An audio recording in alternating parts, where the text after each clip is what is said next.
You are listening to Building Resilient Software, Safeguarding Systems for Enduring Reliability. Subscribe to keep up to date on our latest audiobooks. Building Resilient Software, Safeguarding Systems for Enduring Reliability. 1. Introduction: The Unseen Foundations of Software Reliability. Imagine waking up, refreshed and ready for that eagerly anticipated vacation flight. You arrive at the airport, only to find chaotic scenes. Long queues, stressed airline staff, and a digital check-in system stubbornly refusing to cooperate. Announcements eventually confirm your worst fears. The airline's entire computer system is down globally. Flights are grounded, passengers are stranded, and even phone lines are jammed. Your dream vacation is suddenly on hold, a victim of a software outage. This isn't a hypothetical scenario. Incidents like these, where critical software systems fail, are becoming increasingly common and carry profound consequences. From government services grinding to a halt, to financial transactions failing, to widespread communication blackouts, our modern world runs on an intricate, often invisible, web of software. When that web tears, the impact is immediately and painfully visible. For the most part, we take perfectly functioning software for granted. We swipe our cards, stream movies, send messages, and hail rides, blissfully unaware of the millions of lines of code and the complex infrastructure humming beneath the surface. It's only when something goes wrong, when the website hangs, the app crashes, or the system denies access, that the unseen foundations of our digital lives make themselves glaringly apparent. This book is about those foundations. More specifically, it's about making them stronger, more adaptable, and ultimately more reliable. It's about building resilient software. But what exactly does resilient mean in the context of software? Often, the terms reliable and available are used interchangeably with resilient. While closely related, they have distinct meanings. Reliability refers to the consistency of a system performing its intended function without error. Availability refers to whether a system is operational and accessible when needed. Resilience, however, encompasses a broader and deeper concept. It's the ability of a system to not just handle normal operations, but to withstand, detect, recover from, and adapt to failures while maintaining an acceptable level of service. Think of a tall tree in a storm. A rigid, unyielding structure might snap under the force of strong winds. A resilient tree, however, sways and bends with the wind, allowing the force to pass through it, returning to its upright position once the storm subsides. It adapts. Similarly, consider the human immune system. It doesn't prevent every single pathogen from entering the body, but it efficiently detects, fights off, and learns from invasions, keeping the body functioning despite constant threats. That's resilience in action. Building resilient software means designing systems that can bend without breaking, recover quickly when problems arise, and continue to provide essential services even when parts of them are under duress. Why does this matter now more than ever? First, the increasing complexity of software systems. We've moved largely beyond simple, monolithic applications running on single servers. Today's software often consists of numerous interconnected services, perhaps distributed across multiple cloud data centers, interacting with countless third-party APIs and massive datasets. Each connection, each dependency, represents a potential point of failure. The sheer number of moving parts makes predicting and preventing every possible failure an impossible task. Second, soaring user expectations. In an always-on society, users expect instant gratification and seamless access to services around the clock. Even a few minutes of downtime can lead to widespread frustration, negative reviews, and a loss of trust. For businesses, this translates directly to lost revenue and reputational damage. Third, the mounting costs of failure. Beyond the individual inconvenience, system outages have significant real-world costs. Financial services companies can lose millions of dollars per hour during downtime. Healthcare systems face compromised patient safety.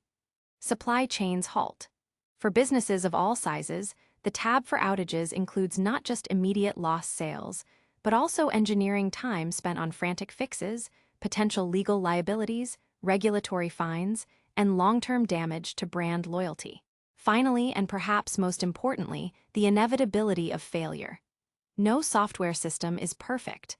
Hardware degrades, networks falter, human errors occur, and unexpected challenges emerge.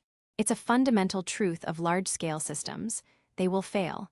The question is not if they will fail, but when and how gracefully they will recover. The traditional approach of trying to prevent every single failure is a losing battle. A more effective strategy is to assume failures will happen and design systems that can survive them, minimize their impact, and recover quickly.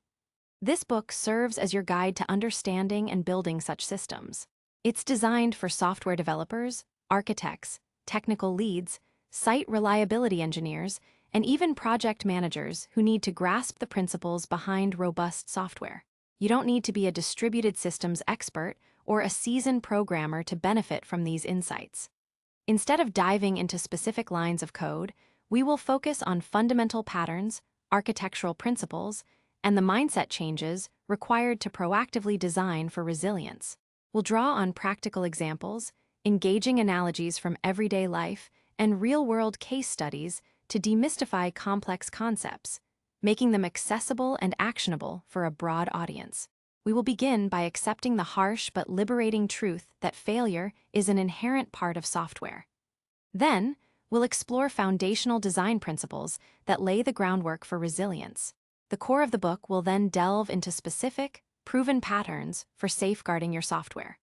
From redundancy and isolation techniques like circuit breakers and bulkheads, to managing system load with rate limiting and load shedding, to designing operations that cope with network uncertainty through idempotency and smart retries.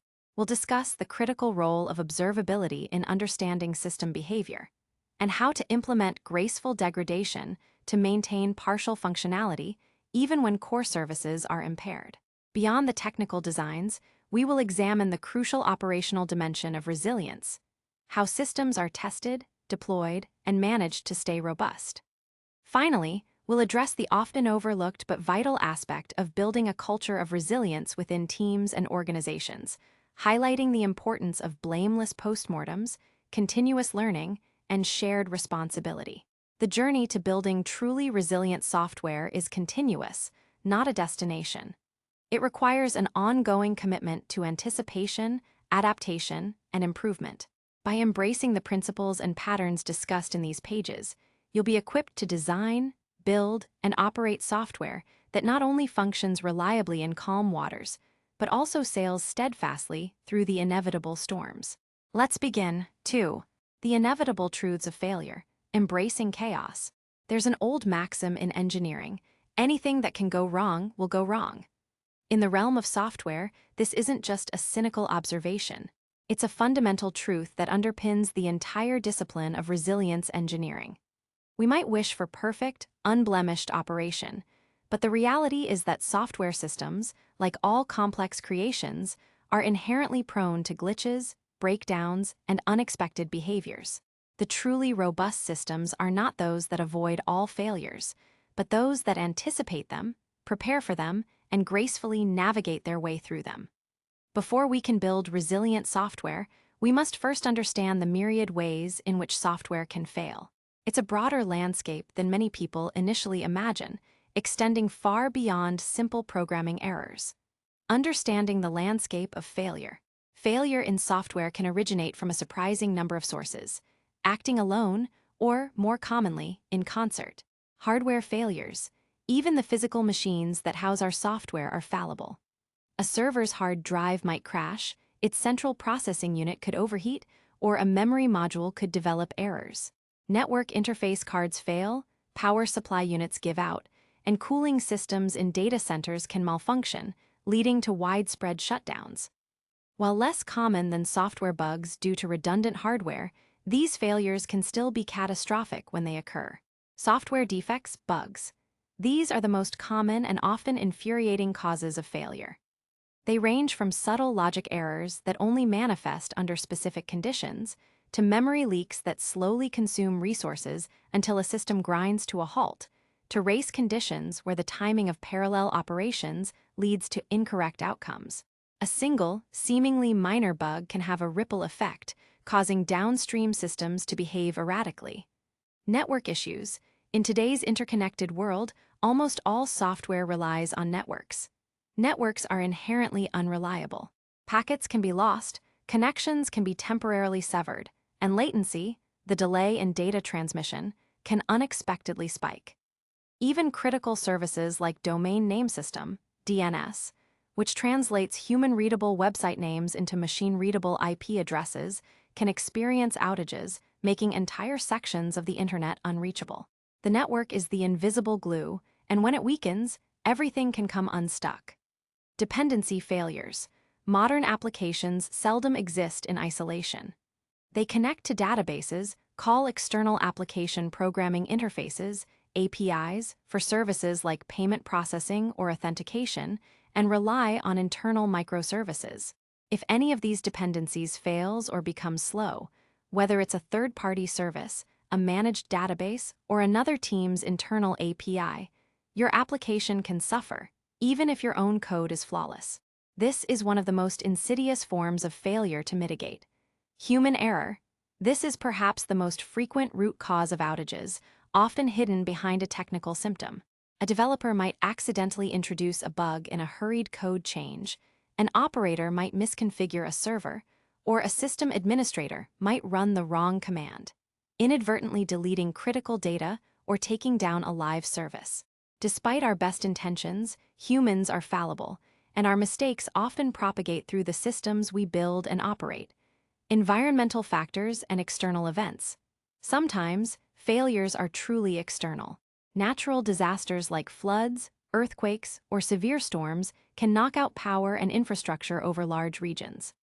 Malicious attacks, such as distributed denial of service (DDoS) attacks aimed at overwhelming services, or sophisticated cyberattacks aimed at data theft, represent deliberate attempts to cause failure. The challenge of distributed systems. The rise of distributed systems, epitomized by microservices architectures, has introduced a new layer of complexity. While microservices offer benefits like scalability and independent deployment, they replace one large, potentially complex monolith with many smaller, interdependent services.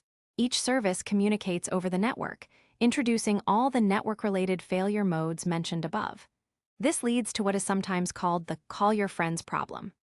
Imagine a main service, Service A, that needs to call several other services, Service B, Service C, Service D, to fulfill a user's request. If Service B is slow or unresponsive, Service A might get stuck waiting, consuming its own resources. If enough requests to Service A invoke a slow Service B, Service A itself might run out of resources and fail. This can then cascade, as other services calling Service A also start to slow down or fail. The inherent unpredictability of networks is often summarized by the CAP theorem. Without delving into its mathematical intricacies, CAP conceptually states that in a distributed system, you can only realistically guarantee 2 out of 3 desirable properties.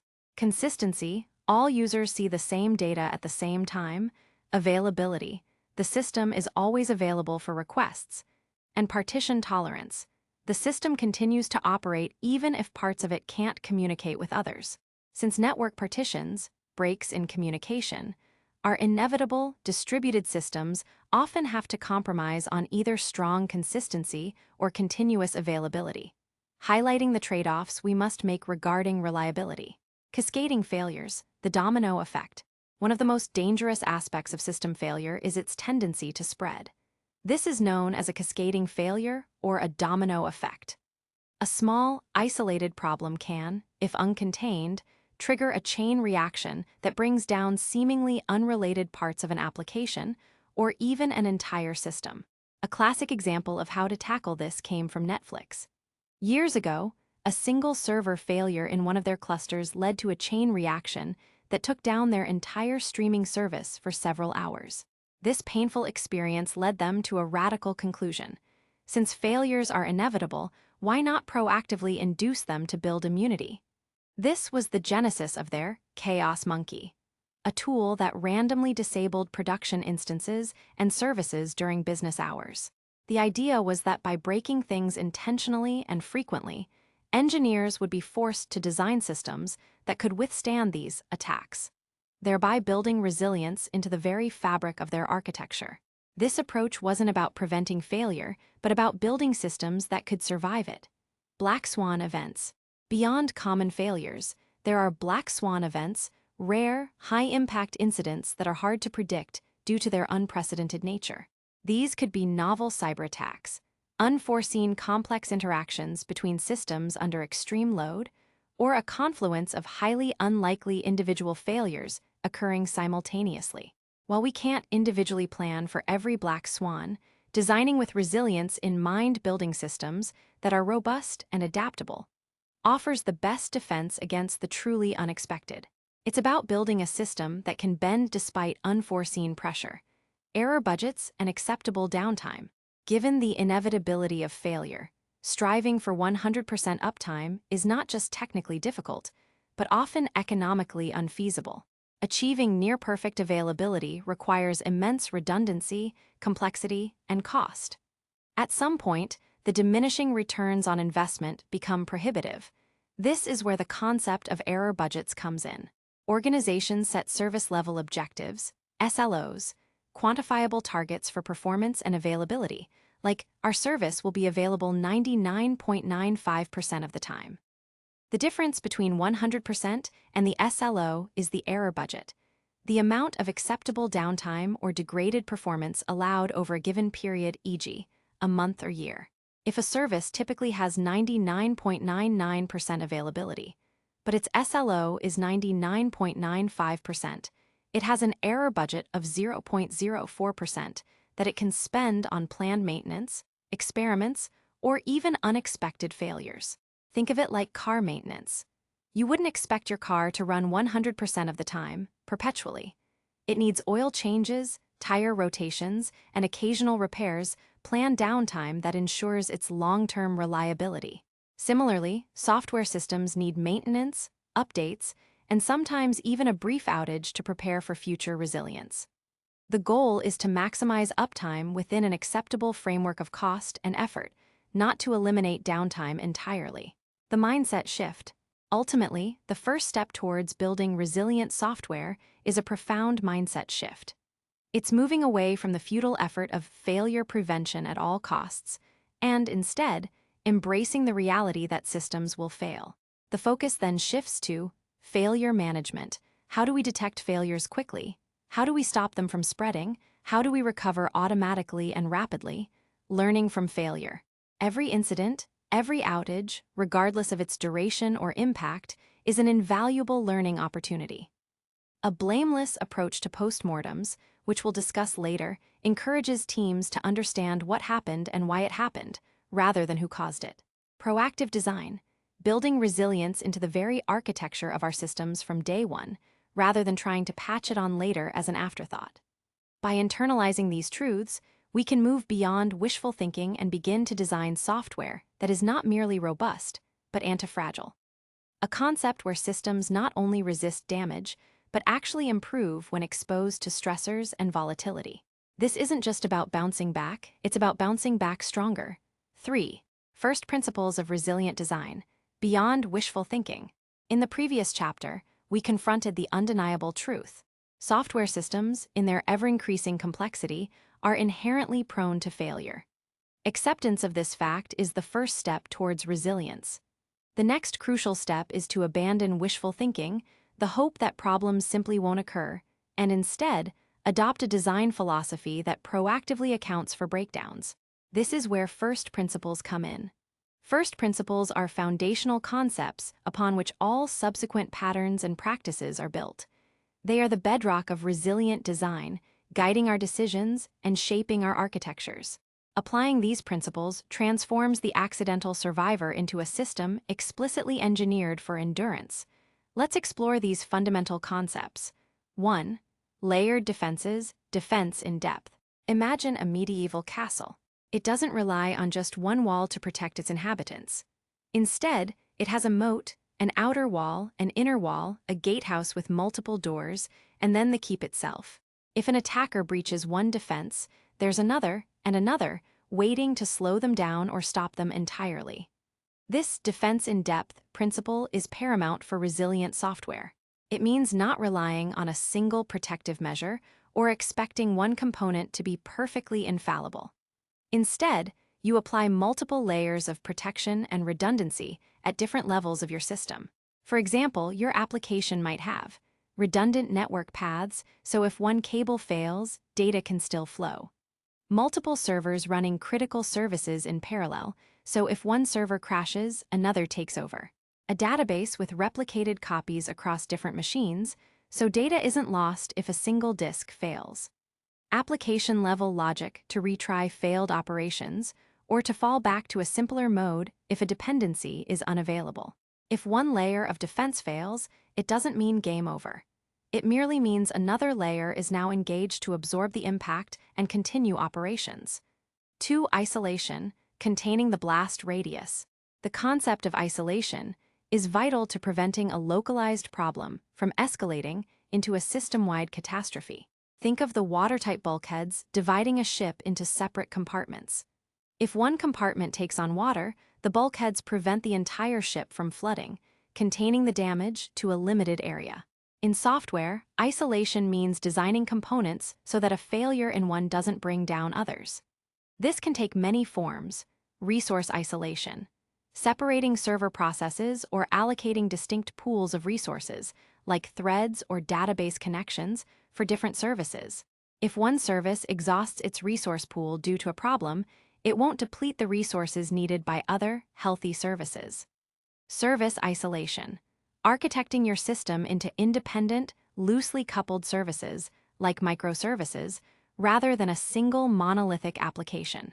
While this complexity has its own challenges, it allows a single service to fail or respond slowly without necessarily impacting other services. Data isolation, ensuring that data for different parts of your application is stored in separate databases or partitions. A corrupted customer record shouldn't affect the entire product catalog. The circuit breaker and bulkhead patterns, which we will explore in detail, are direct applications of this isolation principle. They are mechanisms to proactively contain problems and prevent their propagation.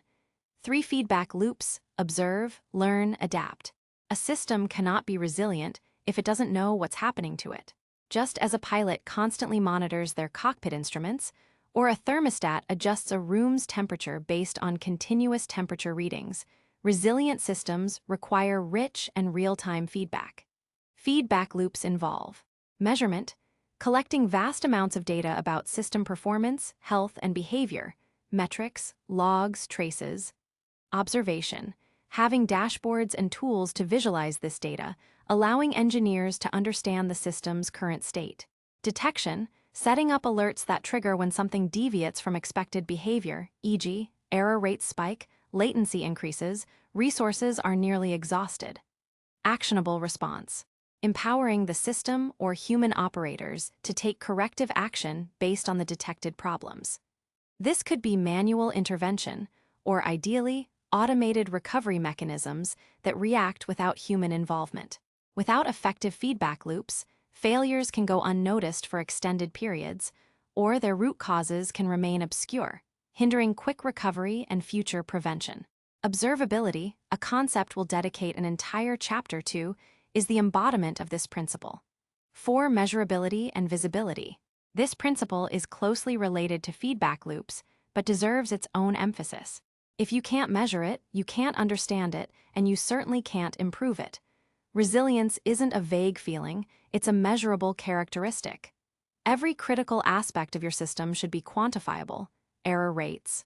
How often do operations fail? Latency. How long do operations take to complete? Throughput. How many operations can the system handle per second? Resource utilization. How much CPU, memory, network, and disk are being consumed? Availability. What percentage of the time is the system fully operational? These measurements provide the objective data needed to identify weaknesses, set realistic service-level objectives, SLOs, and track improvements over time. Visibility means making this data easily accessible and digestible, often through well-designed dashboards that provide a clear picture of system health at a glance. 5. Recoverability and automated recovery. Merely surviving a failure is not enough. A resilient system must also be able to recover quickly and often automatically. This principle emphasizes the speed and autonomy of restoration. Fast restarts. When a component fails, can it be quickly replaced or restarted without significant data loss or disruption? Automated failovers. Can a system automatically switch from a failing primary component to a healthy standby without human intervention? Self-healing mechanisms. Can the system detect and resolve a variety of problems on its own, for example, by automatically provisioning more resources under load or restarting services that have crashed? Idempotency. Designing operations so that they can be safely repeated multiple times without causing unintended side effects. This is crucial for automated retries upon recovery. Manual recovery processes are inherently slow, error-prone, and unsustainable at scale. The goal is to build systems that are self-healing to the greatest extent possible, minimizing the time to restoration, often called mean time to recovery, or MTTR. 6. Simplicity and decentralization. These related principles often go hand in hand to foster resilience. Simplicity. Complexity is the enemy of reliability. The more intricate a system, the harder it is to understand, debug, and predict its behavior under stress. Simple designs, simple components, and clear interactions are less likely to fail and easier to fix when they do. Always prefer the simplest solution that meets the requirements. Decentralization, avoiding single points of failure. This means distributing control, data, and processing across multiple, independent components or nodes. If there's no single brain orchestrating everything, then the failure of any one part is less likely to paralyze the whole. Embrace distributed decision-making and autonomous components over centralized command centers. 7. Design for failure explicitly. This encapsulates all the other principles.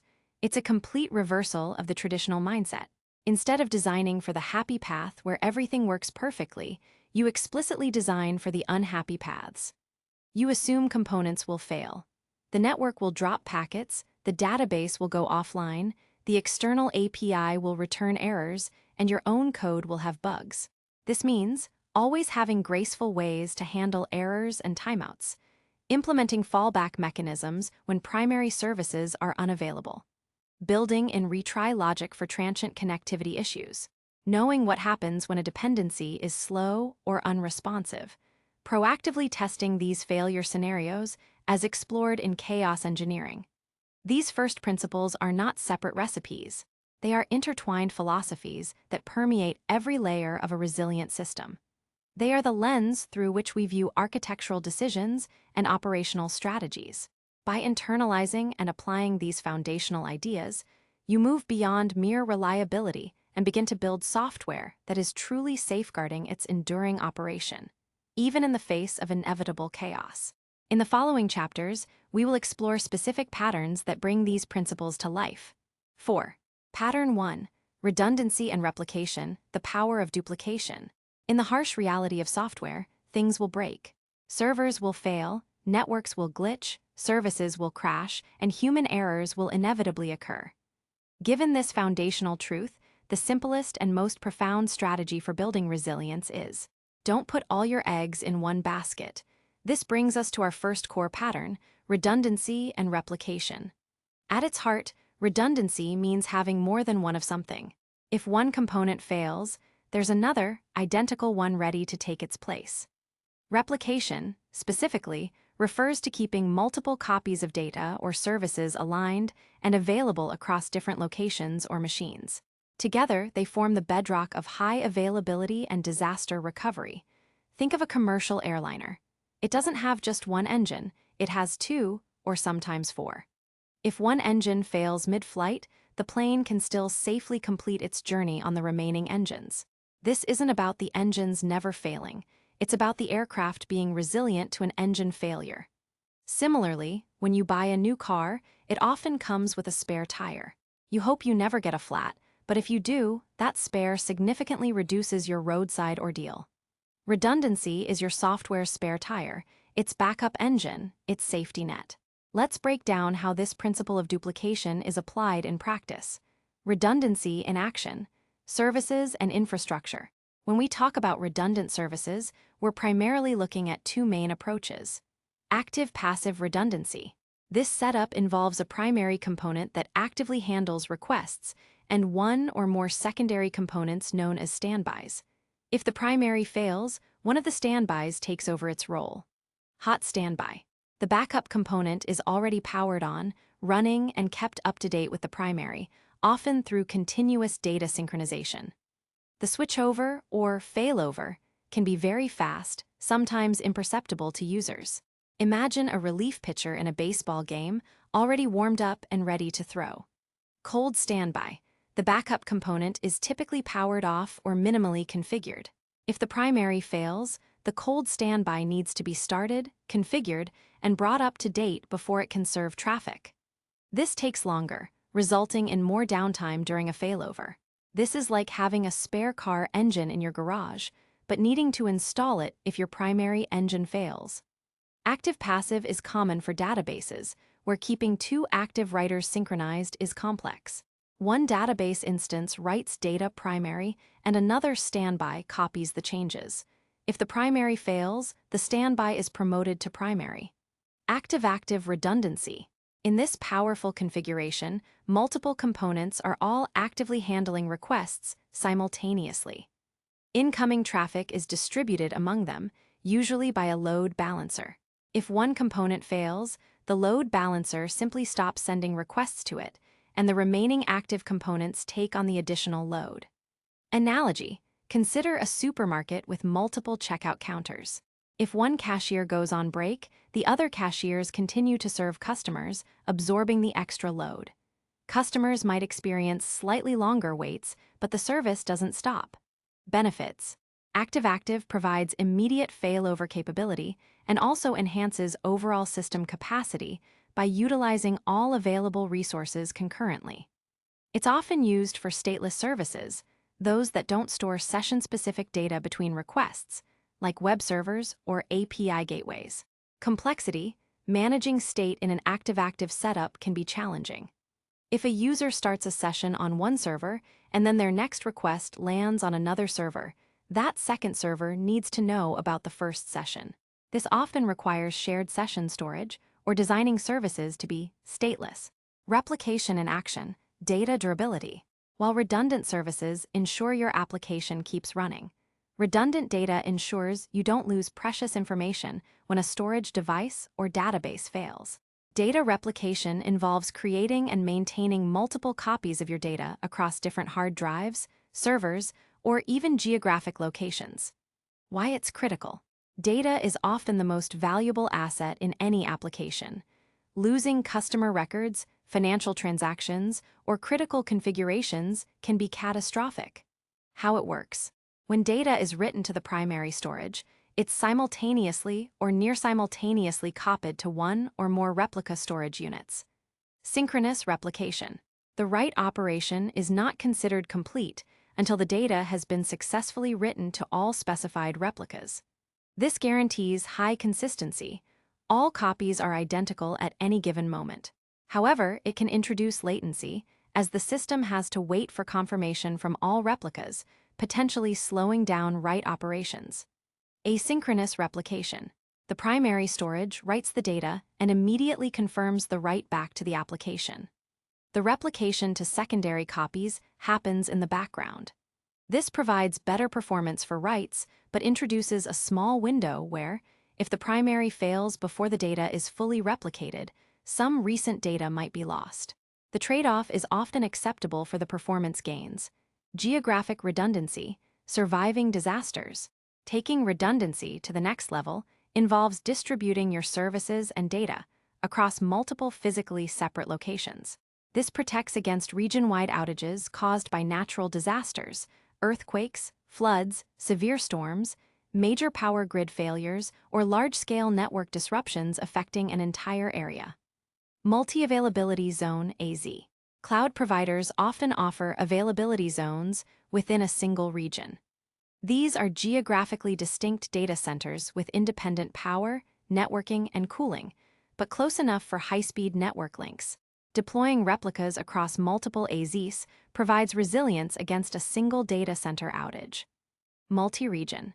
For the highest level of resilience, critical systems are deployed across entirely different geographic regions, e.g., East Coast USA and West Coast USA. This protects against region-wide catastrophes. Failover to another region is complex and usually slower, but essential for true disaster recovery. The benefits of duplication. The power of redundancy and replication offers several compelling benefits. High availability, This is the most direct benefit. By eliminating single points of failure, redundant systems significantly increase the uptime and accessibility of your application. Disaster recovery, Geographic redundancy specifically allows your system to survive and recover from major regional disasters, preventing catastrophic data loss and prolonged outages. Load distribution.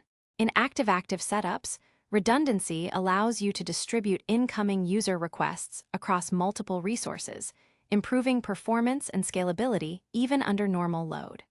Reduced downtime during maintenance. When you have redundant systems, you can perform planned maintenance, updates, or upgrades on one component, while the others continue to serve traffic, minimizing service disruption. Challenges and considerations. While powerful, implementing redundancy and replication is not without its complexities and costs. Increased cost. More servers, more storage, more network bandwidth, and potentially more licensing fees all contribute to higher infrastructure expenses. Operational complexity. Managing multiple instances, ensuring their synchronization, orchestrating failovers, and consistently deploying updates across all replicas adds significant operational overhead. Data consistency. This is often the trickiest challenge. Ensuring that all copies of your data remain consistent across distributed systems is famously difficult. The CAP theorem reminds us of the trade-offs. You might have to sacrifice perfect, immediate consistency for higher availability, especially across network partitions. Choosing between synchronous and asynchronous replication involves this exact trade-off. Testing failover. It's not enough to have redundancy. You must test that your failover mechanisms actually work as expected. Many organizations have robust failover strategies on paper, only to discover in a real incident that the automation isn't configured correctly. The backups are stale, or the failover process is not as smooth as anticipated. Regular fire drills or chaos engineering experiments are crucial here. Redundancy and replication are foundational to resilient software.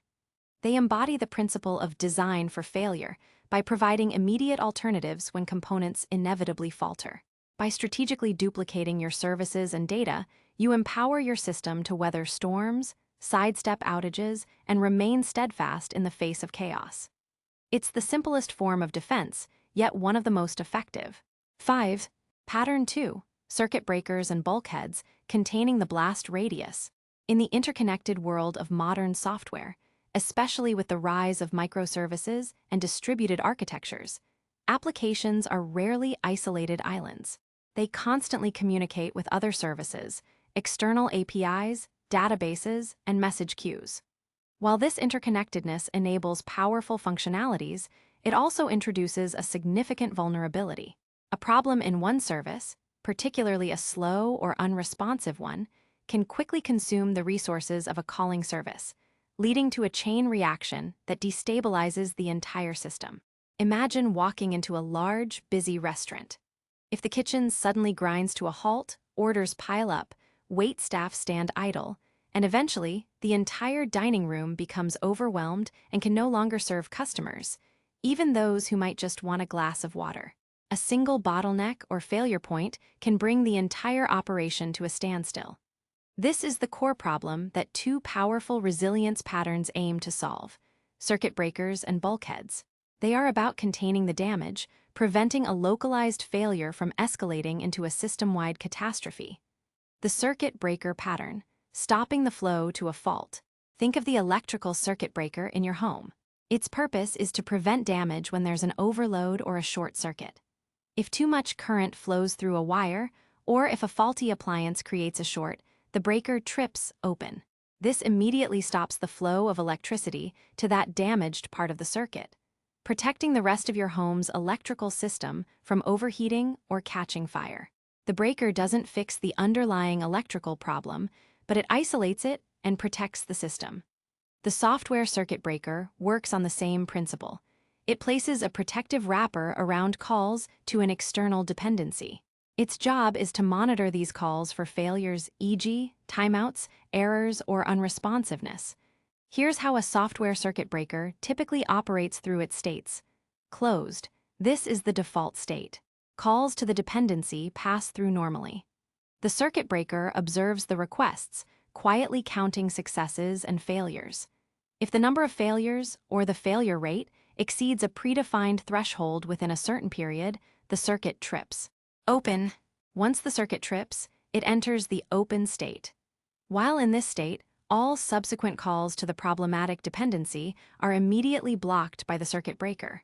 Instead of attempting the call and waiting for it to fail, potentially exhausting resources in the process, the circuit breaker immediately returns an error or a predefined fallback response. This is a fail-fast mechanism. When the circuit opens, a timer starts. Half open or test. After the cooldown period defined by the timer expires, the circuit moves to the half-open state. In this state, a very limited number of test requests are allowed through to the dependency. The purpose is to check if the dependency has recovered. If these test requests succeed, it indicates the dependency is likely healthy again, and the circuit transitions back to the closed state. If the test requests fail, it suggests the dependency is still unhealthy, and the circuit immediately returns to the open state, restarting its timer for another cooldown period. Benefits of the circuit breaker. Prevents cascading failures. It protects the calling service's resources, like thread pools or network connections, from being tied up by a misbehaving dependency. Without it, requests could queue up, causing the calling service itself to slow down, exhaust resources, and eventually fail. Faster failure for users. Instead of users waiting indefinitely for a bogged-down dependency to eventually time out, the circuit breaker instantly returns an error or a fallback, leading to a much faster, albeit negative, user experience. Gives time for recovery. By stopping the flood of requests to a failing service, the circuit breaker gives that service a chance to recover without being overwhelmed by a continuous onslaught of requests. Example scenario. Consider an e-commerce website where users can add items to a shopping cart. When a user clicks Checkout, the system needs to call a payment processing service. If this payment service becomes slow or unresponsive without a circuit breaker, every checkout request would wait, eventually timing out. This could exhaust the web server's connection pool, causing the entire website to freeze for all users, even those just browsing products. With a circuit breaker implemented around the payment service call, once a few payment requests fail or time out, the circuit trips to open. Now, subsequent checkout attempts immediately fail fast, perhaps returning an payment service temporarily unavailable. Please try again soon message. The rest of the website remains functional, and the payment service gets a reprieve to stabilize. The bulkhead pattern, compartmentalizing resources. While the circuit breaker prevents calls to a failing dependency, the bulkhead pattern is about isolating resources. Imagine the watertight compartments of a ship. If one compartment takes on water, a localized failure, like a hull breach, the bulkheads prevent the water from spreading, containing the damage to that section and preventing the entire ship from sinking. The Titanic's fatal flaw, in part, was that its bulkheads weren't high enough, allowing water to spill over into adjacent compartments, effectively circumventing the isolation. In software, the bulkhead pattern means dedicating specific, limited pools of resources to different services or operations. This ensures that if one service or operation starts misbehaving and consumes all its allotted resources, it doesn't starve other, healthy services of the resources they need to function. How it works: resource isolation. Rather than having a single shared pool of resources, e.g., a single thread pool or database connection pool, that all calls to external dependencies might use, you create separate, fixed-size pools for each dependency or type of operation. If your application needs to call a user profile service, a product catalog service, and a recommendation engine, you would assign a separate, limited thread pool and connection pool for calls to each of these services. If the user profile service suddenly becomes slow and starts holding onto threads indefinitely, only its dedicated thread pool gets exhausted. The thread pools for the product catalog and recommendation engine remain available and operational. Benefits of the bulkhead. Resource isolation. Guarantees that a single misbehaving dependency, or even particularly heavy load against one dependency, cannot consume all resources, leaving other parts of the system starved and unresponsive. Improved stability. Enhances overall system stability by containing failures and preventing them from spreading across different parts of your application. Example scenario. Consider a complex dashboard application that aggregates data from several internal services. One for real-time user statistics, another for historical sales data, and a third for current operational alerts. If all these services share a common pool of internal threads and database connections, a slowdown in the real-time user statistics service, perhaps due to a database issue, could cause all the threads in the shared pool to become blocked, preventing the dashboard from even loading the historical sales data or critical alerts. With bulkheads, individual thread pools would be dedicated to each data source. If the real-time user statistics service slows down and exhausts its dedicated pool, only that section of the dashboard might show an error or be empty, while the historical sales data and operational alerts continue to load and display normally, as their resource pools are unaffected. The overall dashboard remains largely functional, combining circuit breakers and bulkheads. These two patterns are highly complementary and often used together. A bulkhead might isolate the resources for calls to a particular dependency, and then a circuit breaker operates within that isolated resource pool to stop new requests if that specific dependency, or the resource pool dedicated to it, starts failing. The bulkhead provides the lanes, the circuit breaker is the traffic controller for each lane. Practical considerations beyond the code. Implementing these patterns relies more on good architectural design than complex coding. Most modern programming environments offer libraries or frameworks that simplify the application of these patterns. For example, if you were writing in Java, Apache Commons implementations or patterns like those found in Resilience 4J are concrete examples of how one might leverage such capabilities. The key is understanding what they do and why they're critical. Configuration. Sensible configuration of thresholds, e.g., how many failures open the circuit, how long to wait in the open state, is crucial. These need to be tuned based on the characteristics of the dependent service. Monitoring. It's vital to monitor the state of your circuit breakers and bulkheads. You need to know when a circuit is open and how often it's tripping. This feedback helps identify underlying problems with dependencies. Fallback strategies. What do you do when a circuit is open or a bulkhead prevents a call? You need a fallback, a graceful way to handle the situation.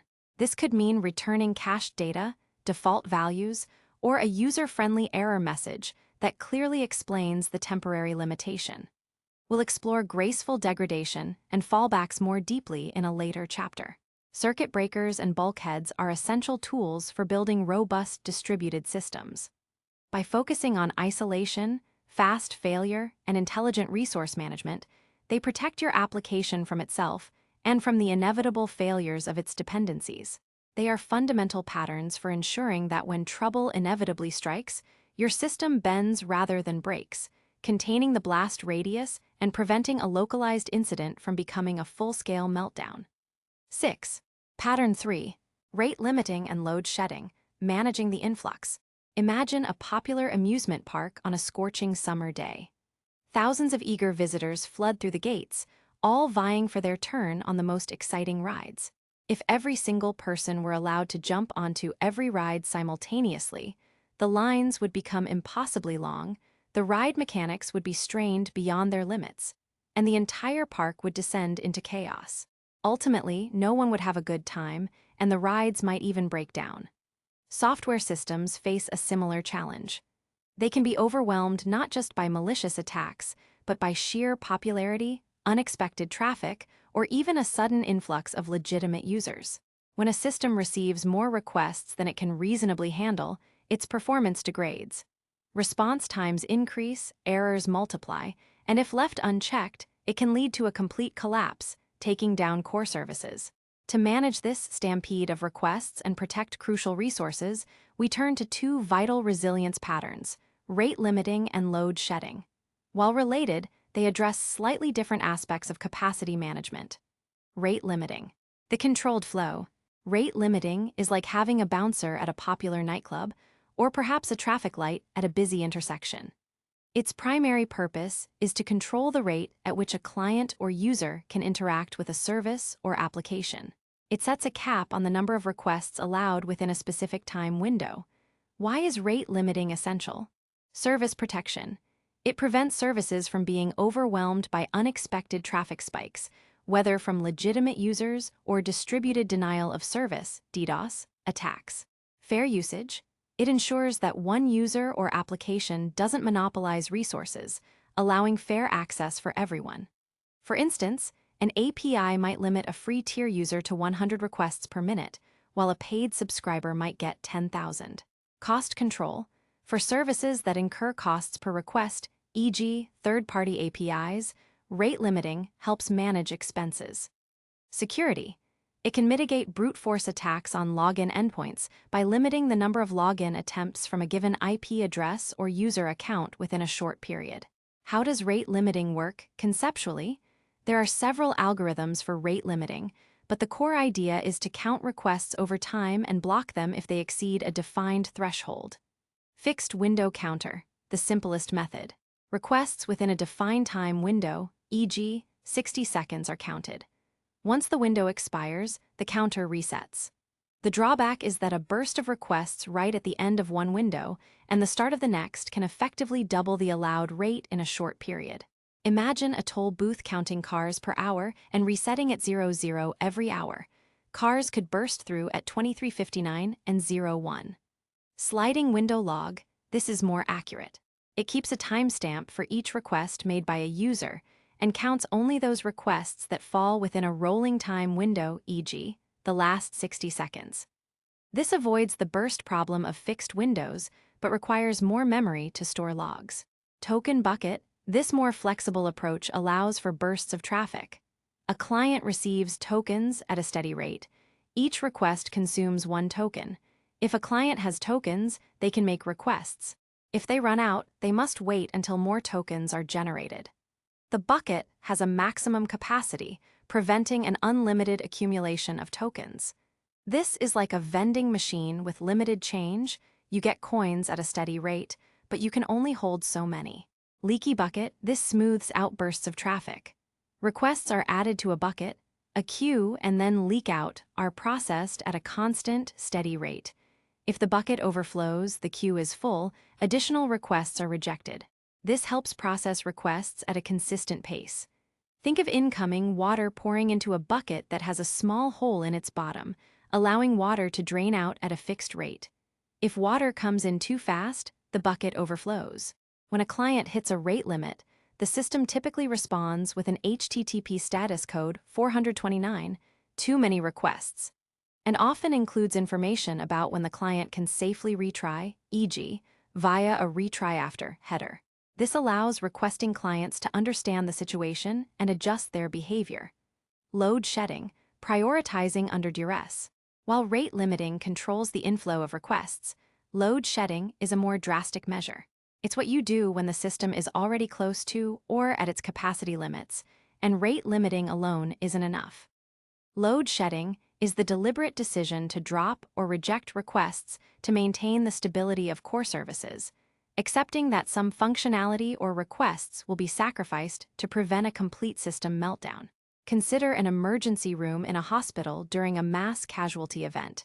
There's an overwhelming influx of patients. The medical staff cannot treat everyone simultaneously with the same level of care. Instead, they triage. They prioritize patients based on the severity of their condition and the likelihood of survival. Patients with minor injuries might have to wait indefinitely or be sent home, while those with life-threatening conditions receive immediate attention. This is load shedding in action, sacrificing non-critical functions to preserve the most vital ones. Why is load shedding necessary? Avoiding complete collapse. When a system is close to saturation, Continuing to accept all requests will lead to resource exhaustion, CPU, memory, database connections, causing all work to halt, including the most critical tasks. Maintaining core functionality. By consciously shedding non-essential load, the system can dedicate its remaining resources to ensure its most critical functions continue to operate, even in a degraded state. Preventing cascading failures. An overloaded component can trigger failures in its dependence. Load shedding helps prevent this. How does load shedding work? Request prioritization, the most common approach. Each type of request or feature is assigned a priority level. For instance, customer login and checkout might be high priority, while gathering personalized recommendations or generating extensive analytics reports might be low priority. Strategic rejection.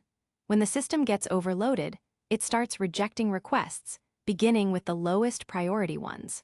This might mean rejecting requests for personalized ads, turning off non-essential notifications, or outright denying access to certain less critical features, all while ensuring users can still browse products and complete purchases. Graceful degradation. Load shedding often works in conjunction with graceful degradation, a pattern we'll explore in detail later. Instead of completely failing, the system might offer a simpler, less resource-intensive version of a service. For example, a website might stop loading user avatars or rich media and only display text content during peak load. The relationship between rate limiting and load shedding. Think of it as two lines of defense. Rate limiting is primarily a proactive measure at the system's edge or at the entry points of specific services. It's about preventing the system from becoming overloaded by limiting the inflow of new requests. It's the traffic cop. Load shedding is a reactive measure implemented deeper within the system. It's invoked when the system is already experiencing stress from too much work for its available capacity, even if the incoming request rate is allowed. It's the emergency room triage nurse during a crisis. Ideally, effective rate limiting reduces the need for load shedding. But some level of load shedding capability is crucial for truly robust systems, as external factors or internal bottlenecks can still cause an overload that rate limiting alone cannot prevent. Benefits of these patterns. Stability under pressure.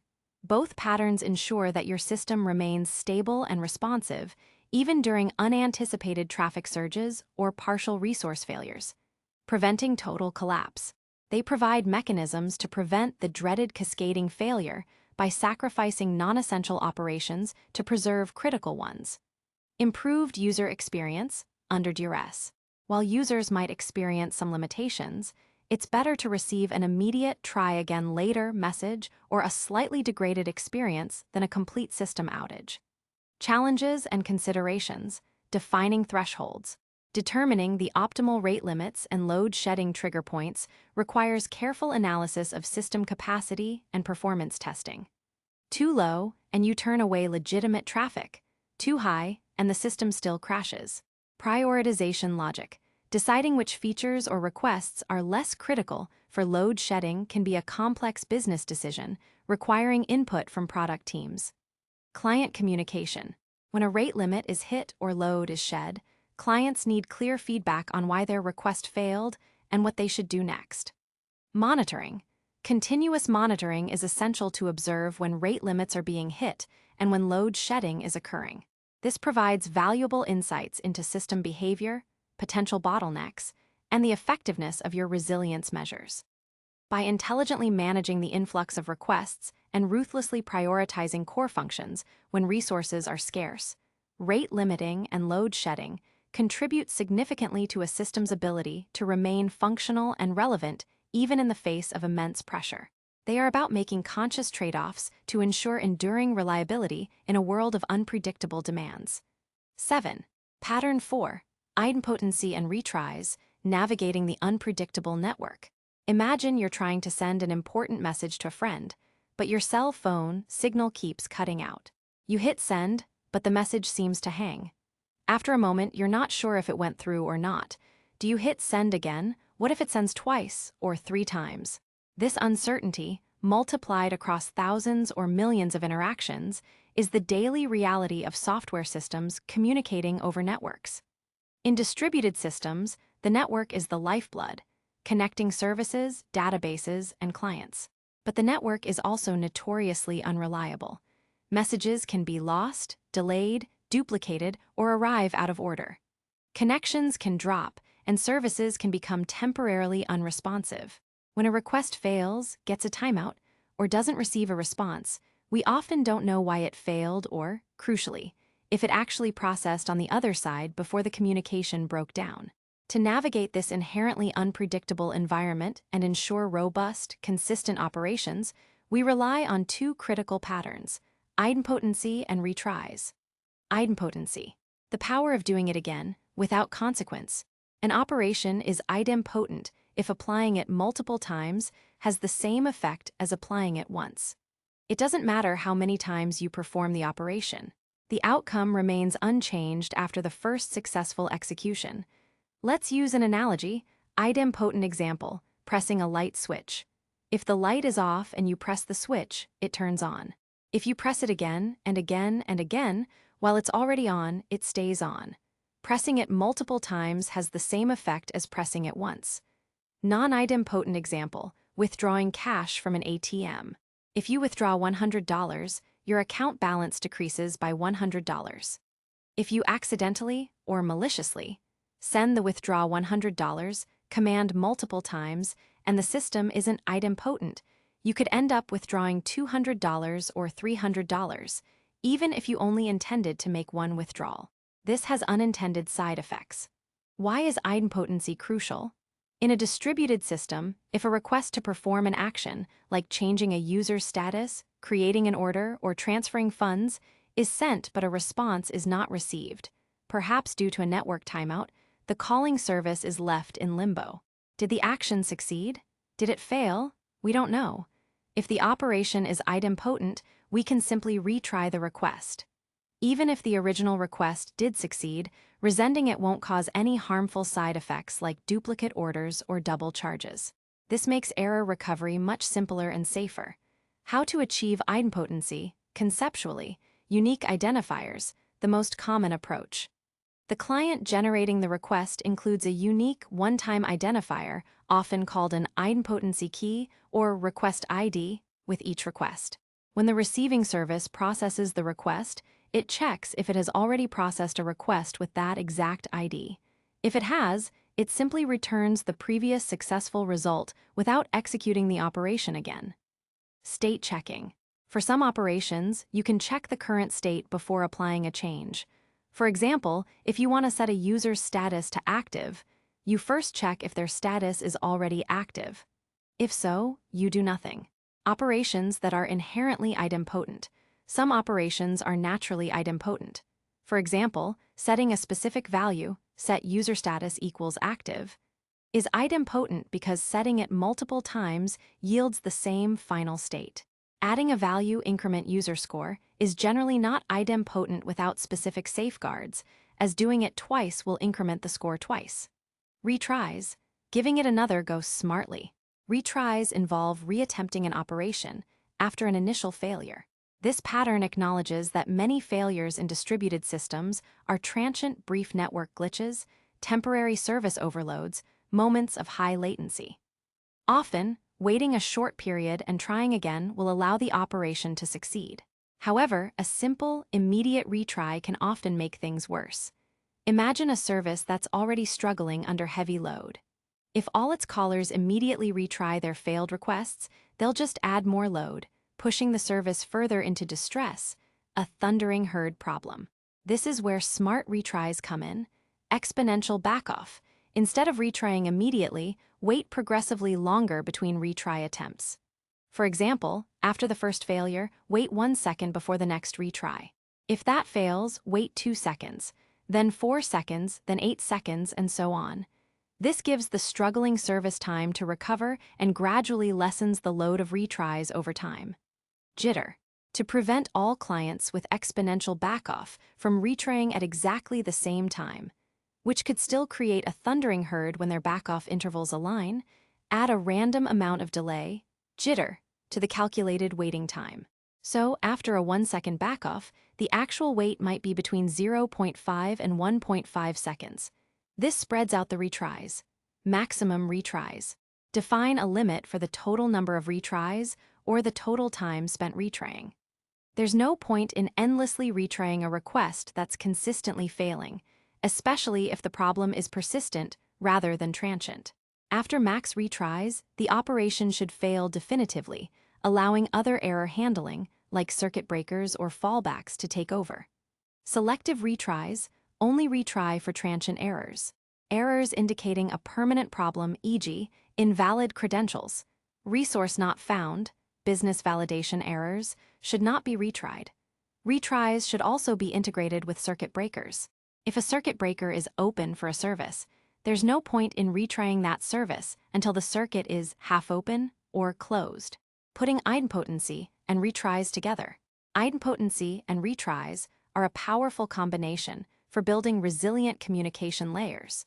Idempotency makes retries safe. Retries leverage idempotency to recover from transient failures. Consider our payment example. A user attempts to make a payment. Your service sends a charge customer request to the payment gateway, including a unique idempotency key. The network glitches, and your service doesn't receive a response.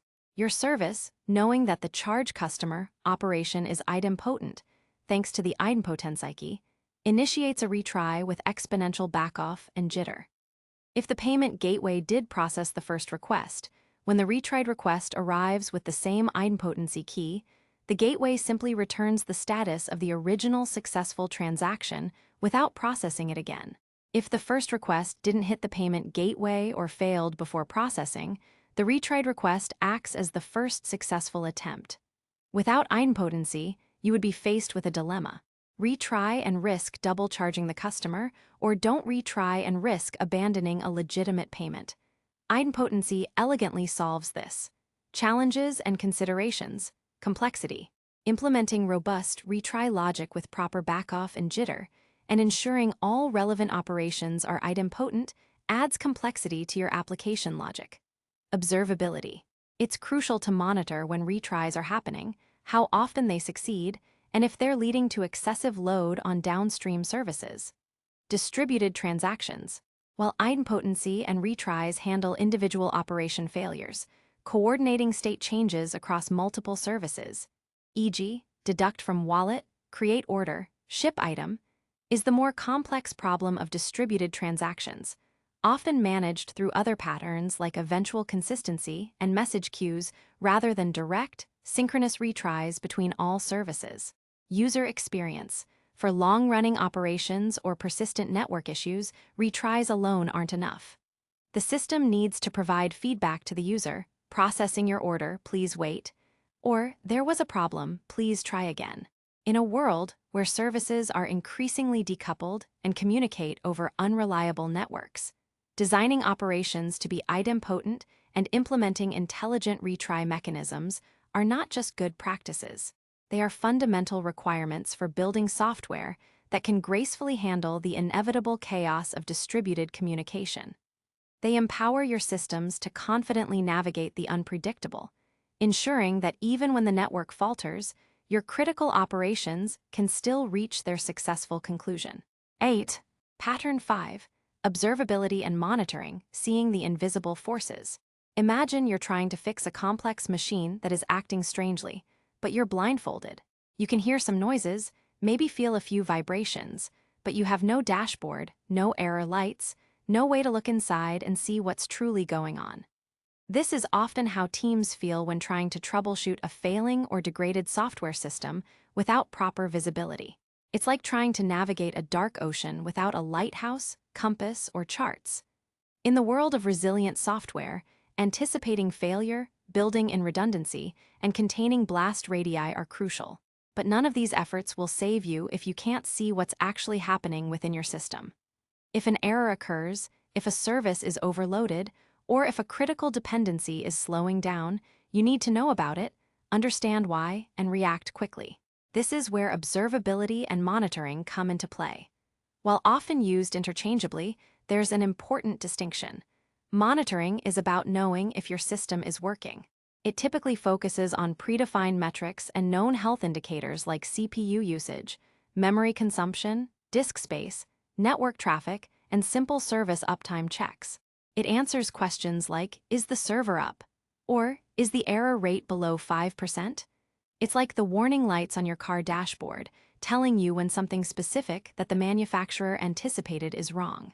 Observability is about understanding why your system isn't working or why it's behaving in an unexpected way. It focuses on the ability to infer the internal state of a system by examining its external outputs. It allows you to ask arbitrary questions about your system that you hadn't anticipated during initial development. It's like having the ability to open the car's hood, connect diagnostic equipment, and examine everything from fuel pressure to individual cylinder performance, allowing you to debug novel issues.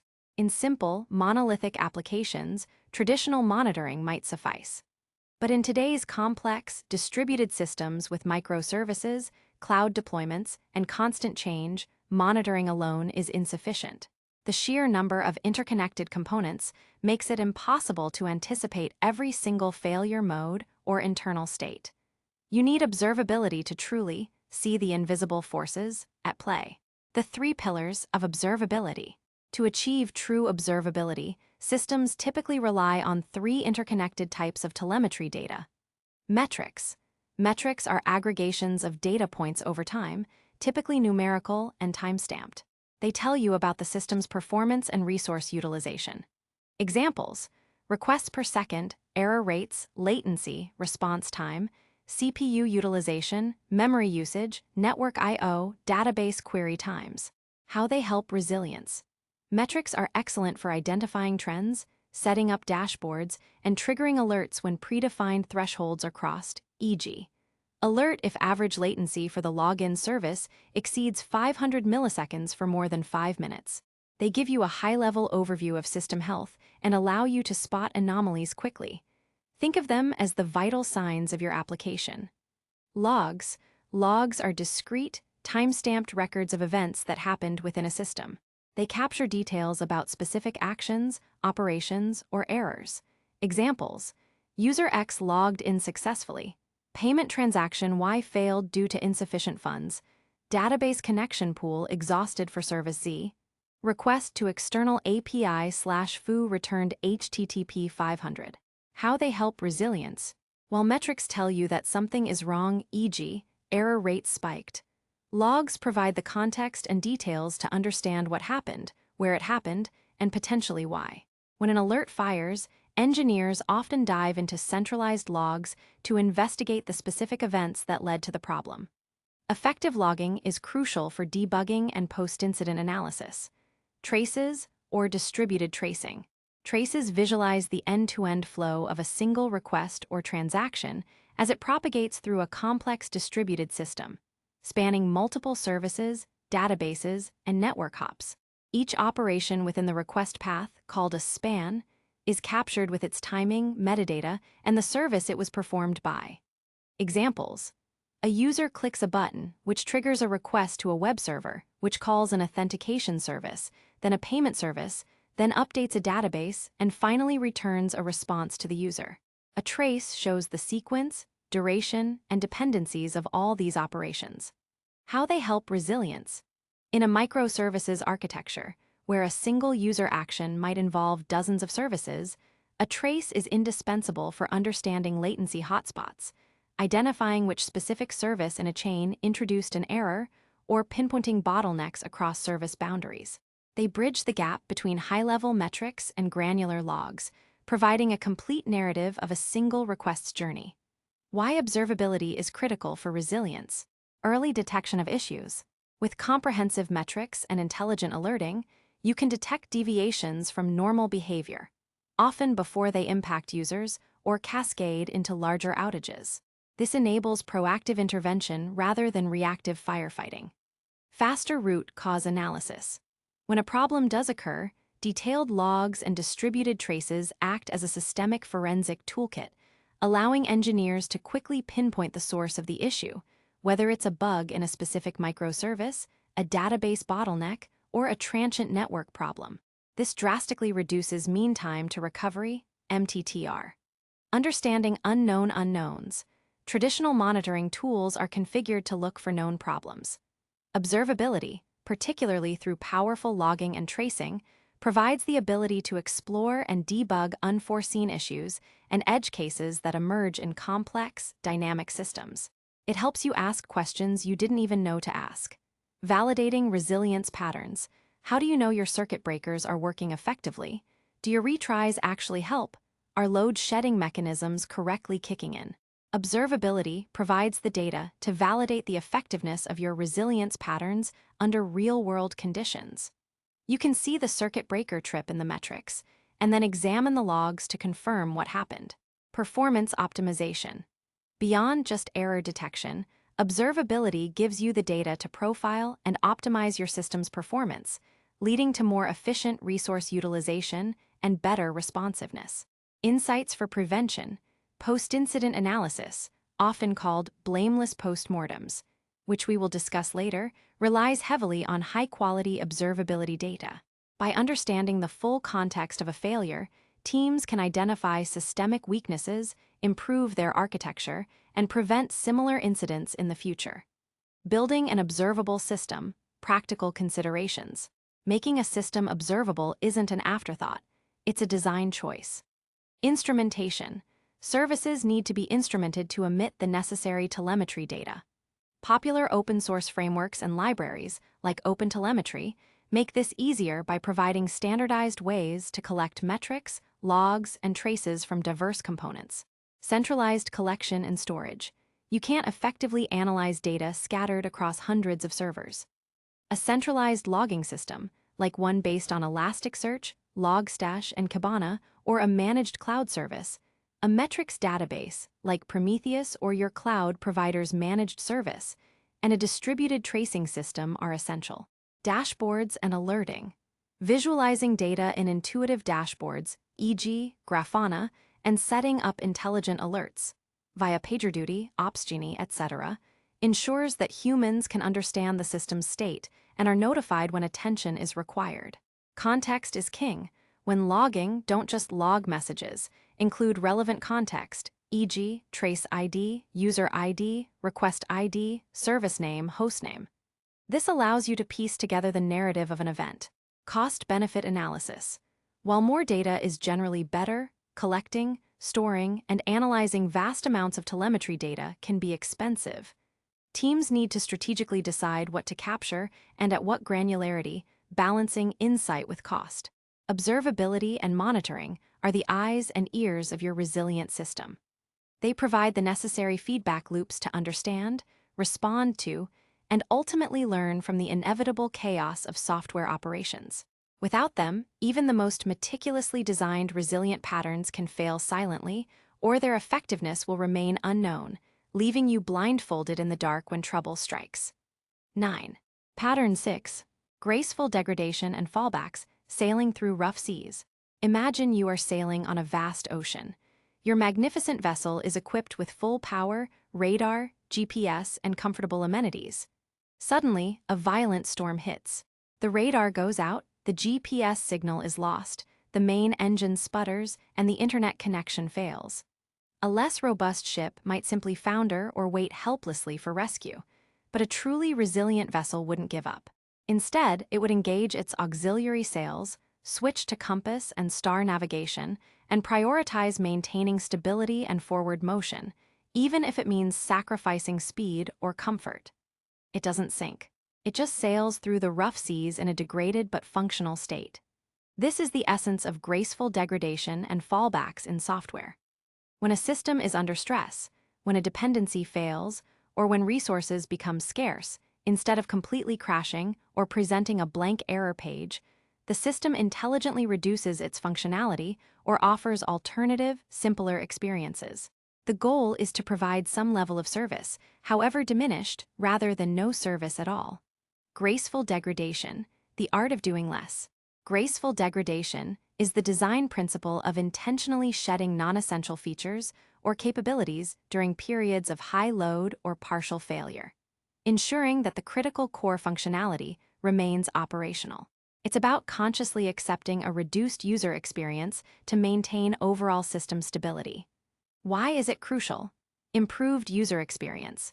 Users would rather have a slow or partially functional experience than no experience at all.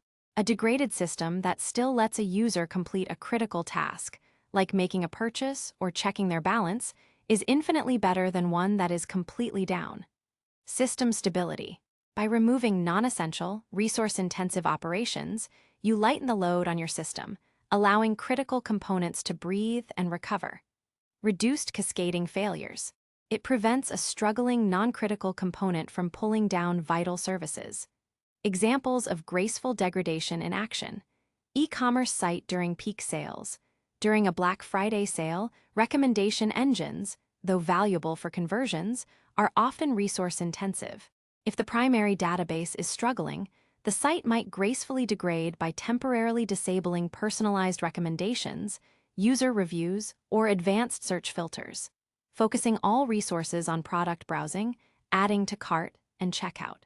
The user still completes their purchase, albeit with a less rich experience. News website with heavy traffic. A news site might stop displaying dynamic advertisements or high-resolution images, serving instead lighter, text-only versions during breaking news events. The core functionality, delivering news content, remains intact. Mobile app in low bandwidth. A mobile application might automatically switch to a low-resolution image mode or defer non-essential data synchronization when detecting a slow or unreliable network connection. Fallbacks, the alternative path. While graceful degradation is about reducing functionality, fallbacks are specific alternative behaviors that a system can execute when its primary intended path fails. They are the pre-planned Plan B for when Plan A goes awry. Think of a GPS navigation system. Its primary mode is to provide turn-by-turn spoken instructions and a visual map. If it loses satellite signal, Plan A fails. A fallback might be to switch to a simpler arrow-based display indicating general direction, or even just telling you to follow road signs, relying on less precise but still available data. How fallbacks are implemented. Providing default or cached data. If a live service for fetching data fails, the system might return a hard-coded default value or stale data from a cache. For example, if a weather service is down, display weather unavailable, check local forecast, or last known temperature, 72 degrees. Using pre-computed results. For recommendations or analytics, instead of computing them in real time, which might be resource-intensive, you might fall back to displaying historical, less personalized, or generically popular results. Returning a controlled error message. Instead of a generic 500 internal server error, provide a user-friendly message like, "We're experiencing high demand right now. Please try again in a few minutes." Skipping non-critical components. If a social media feature that shows who else is online fails, the system simply skips rendering that section and continues to display the main news feed without interruption. The relationship. Graceful degradation is the overarching strategy, while fallbacks are often the specific tactics used to achieve it. You degrade gracefully by implementing various fallbacks for different components or features. Benefits of graceful degradation and fallbacks. Resilience at the user level directly impacts the user experience positively by ensuring some level of service, even under duress.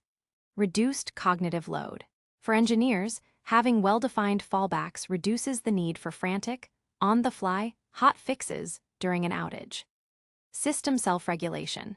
By shedding load or shifting to simpler behaviors, the system can self-regulate during periods of high demand, preventing overload and ensuring that resources are available for the truly critical business functions.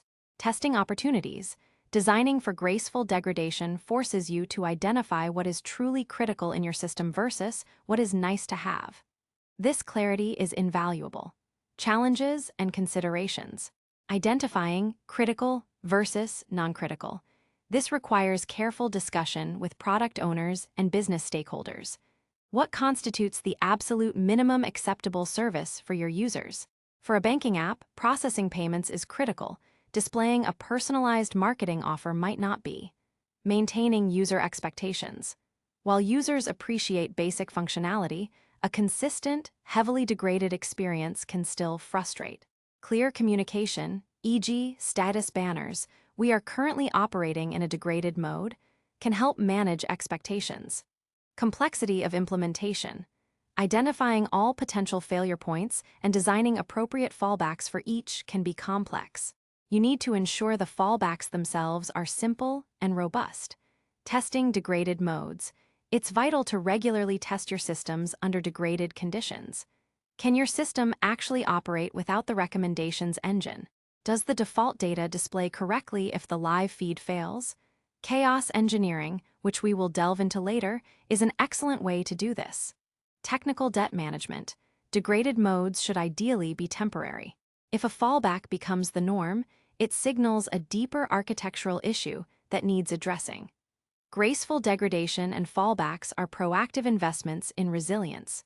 They represent a mature approach to system design, acknowledging that perfection is unattainable and failure is inevitable. By thoughtfully preparing for scenarios where full functionality isn't possible, you empower your software to continue sailing, delivering on its most critical promises even when the seas are rough. It's about being prepared to operate on auxiliary power, ensuring that even when facing the storm's fury, your essential mission can still be accomplished. 10. The operational dimension. Beyond design to practice. Up to this point, we've explored various design patterns and principles that infuse software with resilience from the ground up. Building redundant systems, isolating failures with circuit breakers, managing load, and designing for the unpredictable network. These are crucial architectural choices made at various stages of development. However, resilience isn't just about what you design. It's equally about how you operate those designs in the tumultuous waters of the real world.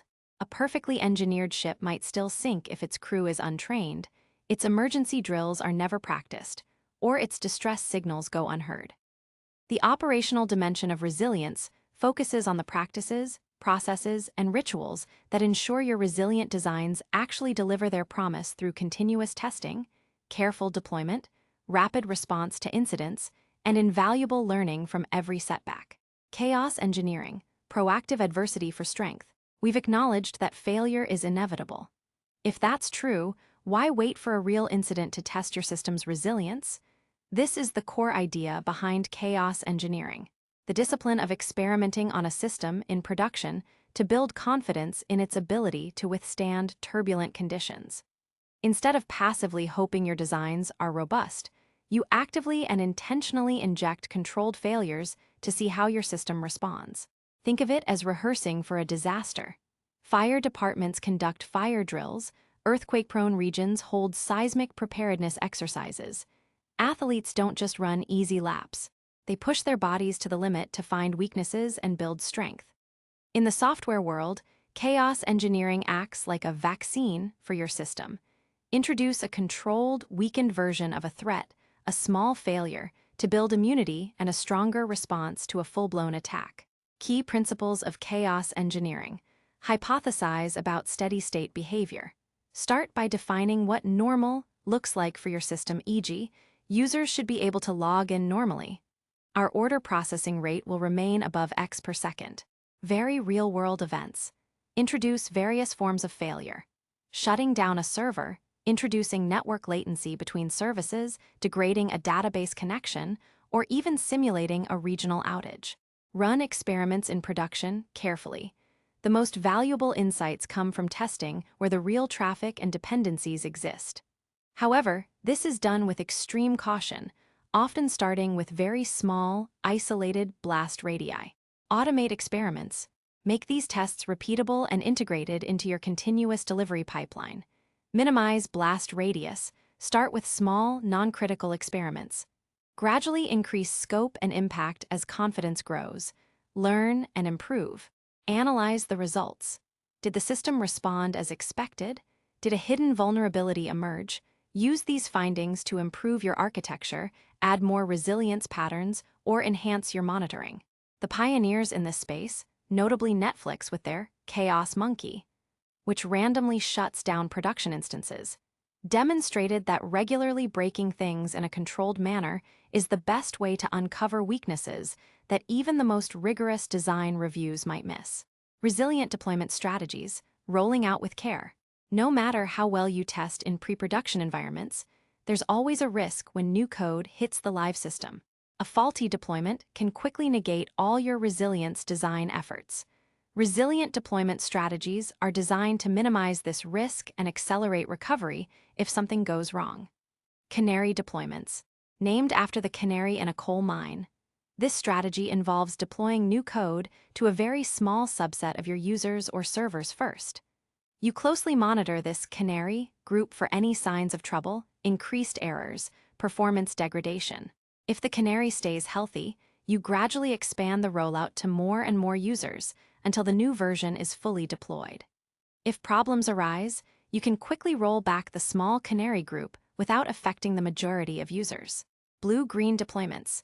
This involves running two identical production environments side by side. Let's call them blue and green. One environment, e.g., blue, is actively serving all production traffic. When you want to release a new version, you deploy it to the inactive environment, green. Once green is thoroughly tested, you simply switch the traffic router to point all incoming requests to green. If anything goes wrong, you can instantly switch traffic back to the stable blue environment. This offers extremely fast rollbacks. Feature flags or feature toggles. These allow you to decouple code deployment from feature release. You deploy new code with features turned off by default. You can then toggle these features on or off dynamically, even after deployment, affecting only specific user groups or percentages of traffic. This allows for A/B testing, gradual rollouts, and, crucially, instant disabling of a buggy feature without requiring a code rollback. These strategies provide granular control over releases, reducing the blast radius of any deployment-related issues and enabling incredibly fast recovery, complementing the circuit breaker and bulkhead patterns by containing issues originating from internal changes. Effective incident response, mastering the crisis. Despite our best efforts in design, testing, and deployment, incidents will happen. The measure of a truly resilient system and team is not that it never fails, but how quickly and effectively it responds when it does. Effective incident response is critical for minimizing the impact and duration of an outage, often measured by mean time to recovery, MTTR. Key elements of robust incident response. Rapid detection. Leverages the observability patterns discussed earlier. Automated alerts should notify the right people immediately when critical thresholds are breached or anomalies are detected. Clear roles and responsibilities. During a crisis, panic can ensue. A well-defined incident response plan assigns clear roles, e.g., incident commander, technical lead, communications lead, and responsibilities, ensuring organized action. Communication strategy. Establish clear internal to the team solving the problem and external to affected users, stakeholders, communication channels, and protocols. Transparency and regular updates build trust. War room collaboration. A dedicated communication channel or virtual space, e.g., a specific chat room where all incident-related communication, diagnosis, and action takes place, preventing information silos. Runbooks and playbooks. Documented procedures for dealing with common incidents or specific systems.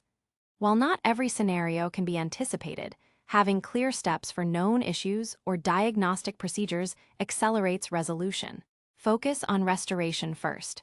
The primary goal during an incident is to restore service as quickly as possible, even if it means short-term fixes or temporary workarounds. Deeper root cause analysis comes later. Blameless postmortems. Learning from every setback. The incident isn't truly over until the postmortem is complete. A postmortem is a comprehensive review of an incident, conducted after service has been restored, with the explicit goal of learning and preventing future recurrences. The most crucial aspect of this practice is its blameless nature. A blameless postmortem focuses on systemic factors and process improvements, rather than assigning blame to individuals. The goal is to understand why the incident happened. What were the contributing factors? What assumptions were made? What tools failed? What processes broke down? Not who made a mistake. If individuals fear punishment, they will hide information, which prevents true learning. A typical postmortem covers what happened, a detailed timeline of events leading up to, during, and after the incident. What was the impact? To users, business, other systems. What was the root causes? Often multiple contributing factors rather than a single smoking gun. What was the detection and recovery process like? How long did it take to detect, diagnose, respond, and restore? What went well? What went poorly? To identify successes and areas for improvement, what actions will be taken? Specific, owner-assigned, and time-bound action items to prevent recurrence, improve tools, update documentation, or modify architecture. This continuous cycle of detection, response, learning, and improvement is the engine of resilience. It feeds back into rethinking our designs, refining our monitoring, and improving our operational practices, ensuring that your system becomes stronger with every challenge faced. The operational dimension is where the rubber meets the road. It's where your meticulously designed resilience patterns are truly tested and proven. By embracing proactive chaos, careful deployment, efficient incident response, and a culture of blameless learning, you build a living, adapting system that not only survives the inevitable chaos, but thrives because of it. 11. Building a culture of resilience, people, process, and progress. We've journeyed through the technical landscape of resilient software, exploring patterns like redundancy, circuit breakers, rate limiting, and the crucial role of observability. We've also delved into operational practices like chaos engineering and incident response. Yet, even the most elegantly designed system, instrumented with the finest tools and deployed with the most sophisticated strategies, will ultimately fall short if the people building and operating it aren't aligned with a clear, shared vision of resilience. Software is built by people for people. It is inherently a human endeavor. Therefore, the ultimate foundation of enduring reliability isn't just lines of code or server configurations, it's the culture of the organization. Culture dictates how people behave when facing unexpected challenges, how they react to failure, how they collaborate, and how willing they are to learn and adapt. Without a culture that champions resilience, even the best patterns can fail, and the most robust systems can crumble under the weight of human shortcomings. 1. The power of psychological safety and a blameless culture. We touched upon blameless postmortems in the previous chapter, but it's more than just a technique. It's a profound cultural commitment to psychological safety. Psychological safety is the belief that one will not be punished or humiliated for speaking up with ideas, questions, concerns, or mistakes. In a psychologically safe environment, team members feel comfortable taking risks, admitting errors, and openly discussing vulnerabilities. Imagine a pilot experiencing engine trouble mid-flight. If the co-pilot is afraid to speak up about unusual readings for fear of being blamed, a critical problem might go unnoticed until it's too late. Similarly, in software development, if an engineer fears reprimand for accidentally deploying a misconfigured service, they might try to hide the problem, delaying detection and exacerbating the outage. A truly blameless culture means focus on systemic causes. When an incident occurs, the focus is on what happened, why the system allowed it to happen, and how the process, tools, or design can be improved, rather than who made the mistake. Encouraging transparency. People are encouraged to honestly report issues, near misses, and even their own errors, knowing that doing so contributes to collective learning rather than inviting punishment. Learning from every incident. Every outage, every near miss, every performance degradation becomes a learning opportunity. The question shifted from whose fault was it to what can we learn from this to make the system more robust. This cultural shift is paramount. It doesn't mean a lack of accountability. It means accountability for improving the system, not for being perfect. It fosters trust, enables open dialogue, and accelerates learning, all critical ingredients for resilience. 2. Shared ownership and the you build it, you run it philosophy. In many traditional organizations, there's a clear separation. Developers build the code, and operations teams run it. This can often lead to a toss-it-over-the-wall mentality, where developers might optimize for features and speed, and operations teams bear the burden of reliability and stability. A resilient culture embeds the principle of shared ownership. Inspired by DevOps principles, the you build it, you run it philosophy means that the teams responsible for developing a piece of software are also responsible for its reliability in production. They carry the pager, they participate in incident response, and they experience firsthand the consequences of design choices that don't prioritize operational stability. This fosters empathy. Developers gain a deeper understanding of the operational challenges, leading to more production-ready code. Responsibility. Teams are directly accountable for the entire lifecycle of their services, incentivizing them to integrate resilience patterns from the start. Faster feedback loops. Direct operational insights feed back into development much faster, leading to continuous improvement. Reliability is no longer just operations problem. It's everyone's, from architects defining the system, to product managers understanding the cost of downtime, to engineers writing the code, and QAs testing its behavior under pressure. 3. Investing in people and tools. A resilient culture understands that its most valuable assets are its people and the tools they use. Continuous learning and training. Technology evolves rapidly. Organizations must invest in continuous training and skill development in areas like cloud infrastructure, distributed systems, incident management, and chaos engineering. Regular internal workshops, external courses, and hackathons focused on resilience can foster expertise. Automation. Manual processes are prone to human error, slow, and unsustainable at scale.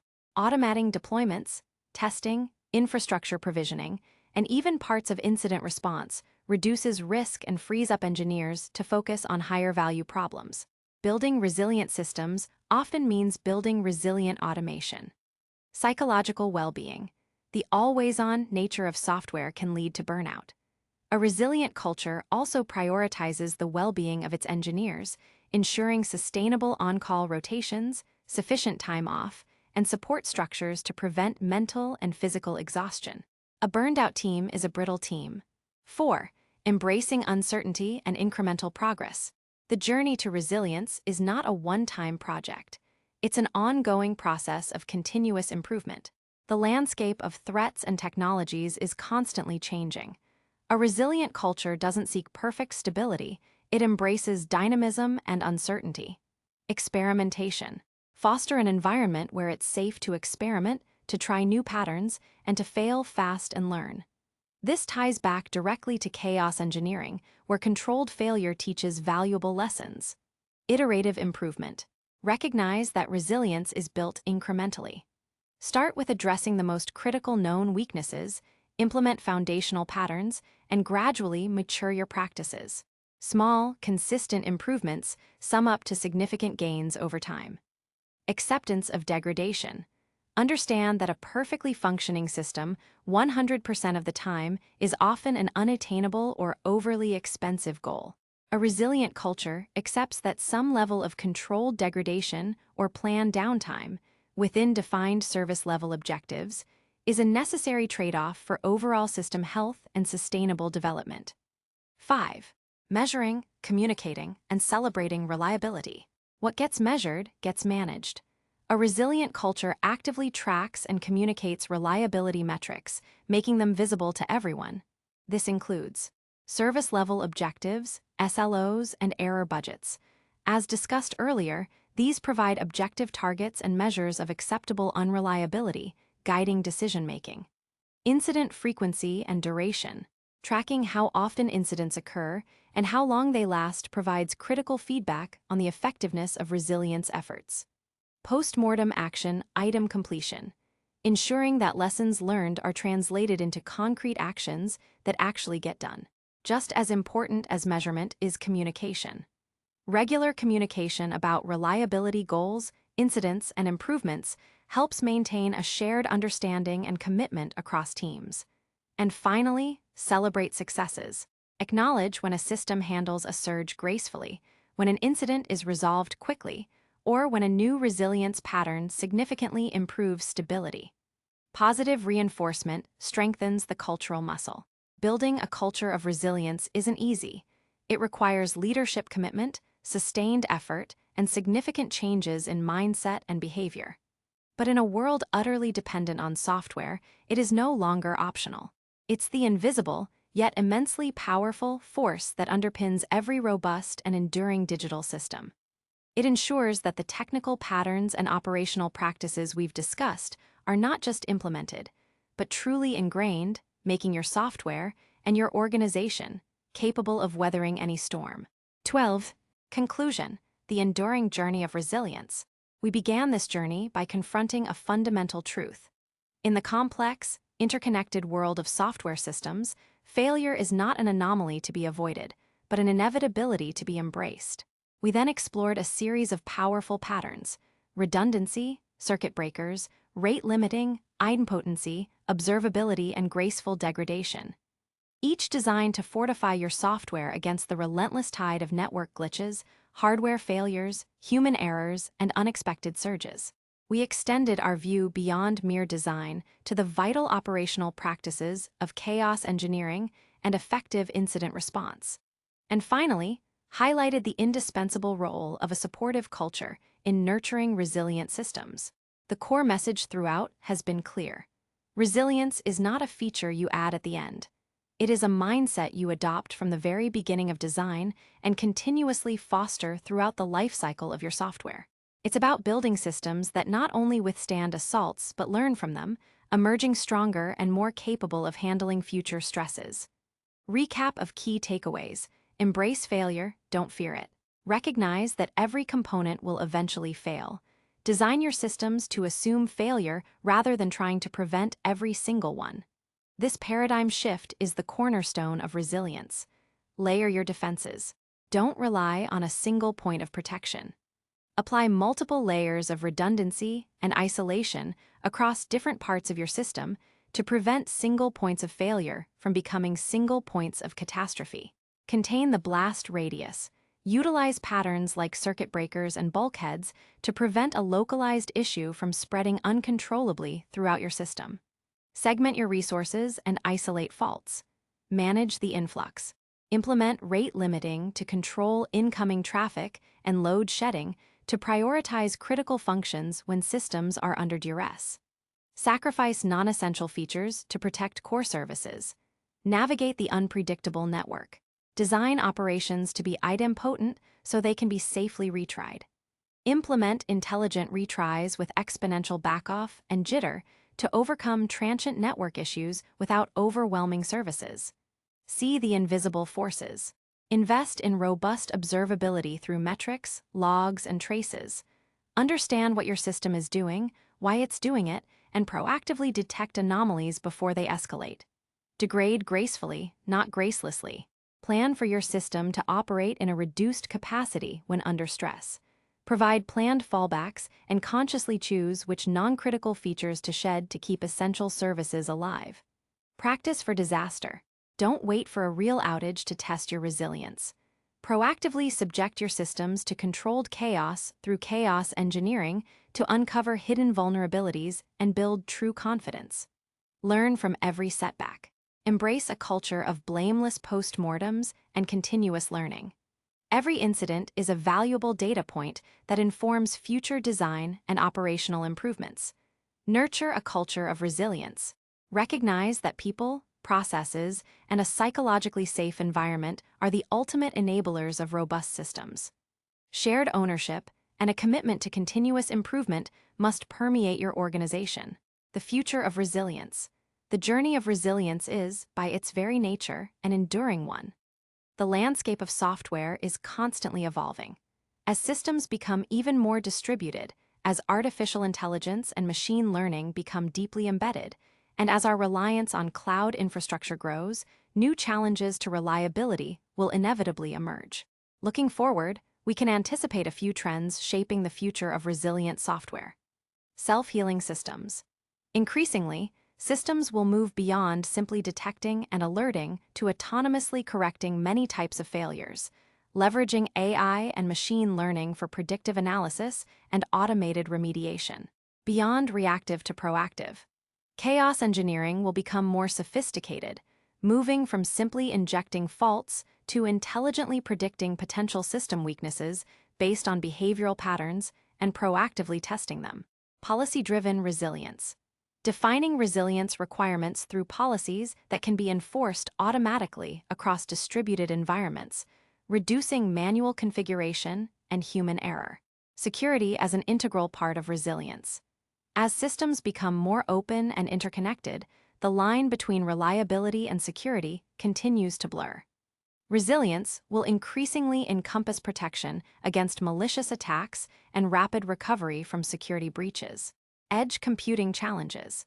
As more computation moves to the edge, IoT devices, local data centers, new forms of network unreliability, device heterogeneity, and limited resources will create novel resilience challenges.